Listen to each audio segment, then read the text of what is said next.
جب یہ نکاح ہوتا ہے اس میں حق مہر ضروری ہے۔ اب حق مہر کتنا طے کرنا ہے؟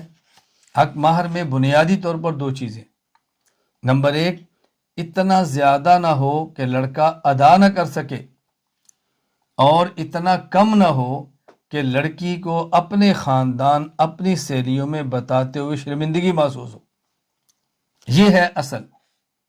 یہ اصل حق مہر ہے۔ ہمارے یہاں کیا معروف ہے کہ جی مہر فاطمی رکھ لیتے ہیں۔ بھی آپ نے رکھنا ہے تو آپ مہر خدیجہ رکھو۔ رسول اکرم صلی اللہ علیہ وسلم کی 11 بیویاں ہیں، بیوی کا نام نہیں لیا جا رہا۔ پھر نبی پاک صلی اللہ علیہ وسلم کی 4 بیٹیاں ہیں، مہر زینب رکھ لو۔ 4 بیٹیوں کا نام لیا جا رہا ہے، صرف اور صرف فاطمہ رضی اللہ تعالیٰ عنہ کا نام لیا جا رہا ہے۔ اہل سنت کا نظریہ کہ آپ کی 11 بیویاں اور 4 بیٹیاں ہیں۔ اور اگر مہر فاطمی بھی ہے تو مہر فاطمی آج کے دور میں آپ کو معلوم ہے کتنا بنتا ہے؟ 500 دراہم تھے، جن کی مالیت 132 تولہ چاندی بنتی ہے، اور گرام کے اعتبار سے 1632 گرام بنتی ہے۔ آپ پتہ ہیں 1632 گرام کتنا بنتا ہے؟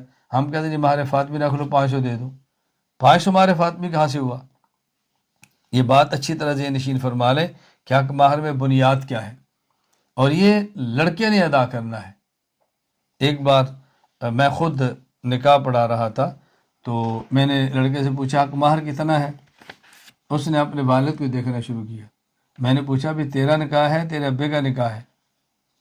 کہتا جی میرا ہے۔ تو میں نے کہا تو بتا حق مہر کتنا ہے؟ شادی تیری ہے تو دیکھتا اپنے والد کو ہے، ابھی میں کہوں ایجاب و قبول کر، پھر تو کس کو دیکھے گا؟ بھائی تیرا نکاح ہے، تو کتنا دے سکتا ہے تو بتا۔